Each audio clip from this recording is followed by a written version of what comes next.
As attention remains fixed on Europe and the Middle East, the challenges faced by African countries and their impact on the UK cannot be forgotten. We can't just focus in that area of the world. We still need to keep our focus elsewhere and provide this training towards other armies so they're still as well equipped as us. What we want to do is help Africans solve African problems, try and help reduce the conflict which impacts us down the line with migrants coming into Europe and further into the UK, but also counter terrorism. So we're trying to stop that at source here too. The world has become a big village, and therefore we have all facing similar problems. We share our information, stand together. Africa great, then the world will be great. These partners are very, very impressive, and they're very capable.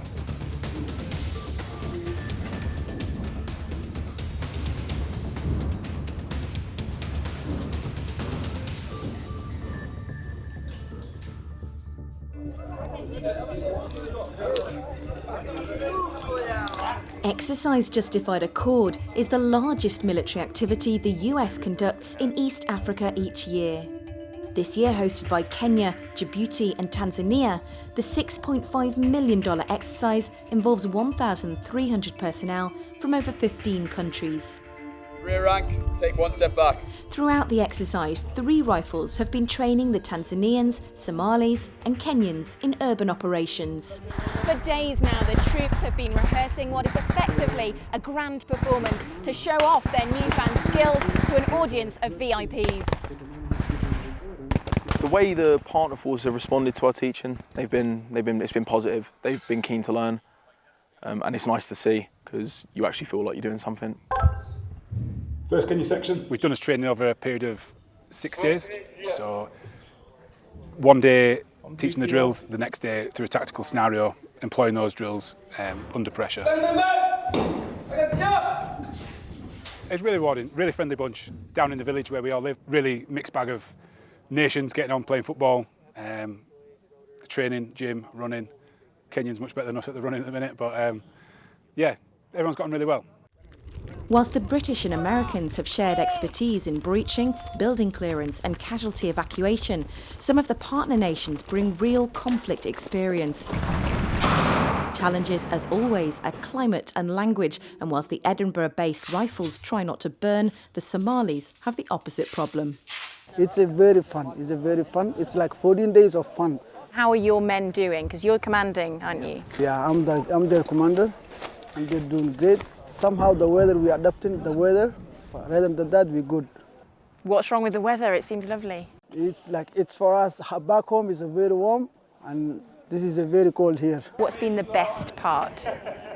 Breaching. Breaching? Why? Why do you enjoy it? The way you exercise, the way the speed of execution is very nice. There's a lot of accents in the UK that can confuse some of the language a bit as well, which is good fun to navigate. I've seen a lot of just pointing and just being like, but yeah, we've made it work. In this scenario, the compound is held by an armed terrorist cell.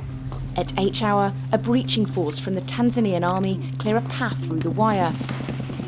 As US troops deliver rapid fire from a flank, 2 Kenyan and Somalian assault platoons clear the target. Today, 3 rifles play the enemy, enabling them to see what they've taught being put into practice. It's all happening at a brand new training facility, a multi-million-pound venture between Kenya, the US and the UK. It's known as CITSO, the Counter-Insurgency, Counter-Terrorism and Stabilisation Operations Training Centre. The UK provided the urban operations facility used in the demonstration and will soon begin work on a headquarters and medical centre. The Kenyan build is almost complete, consisting of accommodation block and dining facilities, and the US have created an auditorium and training wing. The expectation that the West needs to do everything for this region is wrong. They can solve their security problems themselves.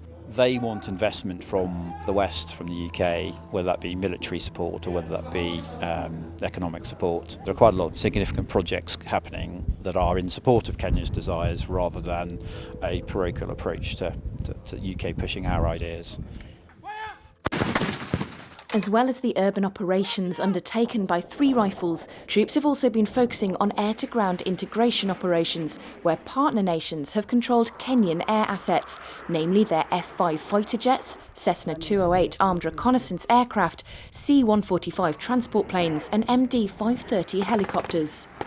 People in the UK would be surprised about how capable they are, and I think you can see demonstrated on this exercise about the level of integration between Air Force, Army helicopters, infantry, and 4 or 5 forces working together at the same time, which is not easy and very difficult to do even with Western European partners. So I think they've done a great job today over the last couple of weeks, and people would be surprised if they came to visit. As with any international exercise, as important as skill sharing is, much of the value comes from friendships formed between soldiers of nations thousands of miles apart. Thank you. We are calling with them Shemegi. You know Shemegi? No. In-laws, sister-in-laws or brother-in-laws, we call Shemegi. Okay, we are friends.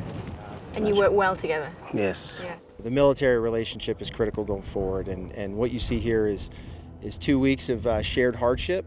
The partners that we have training together are the future leaders of their respective militaries, and so I think those bonds were, started here, and I think they'll continue in the future.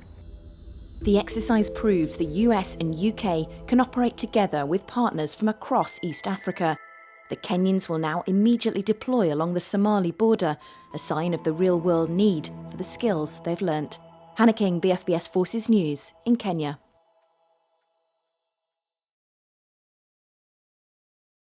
Thanks for watching. For more from BFBS Forces News, like and subscribe to our channel.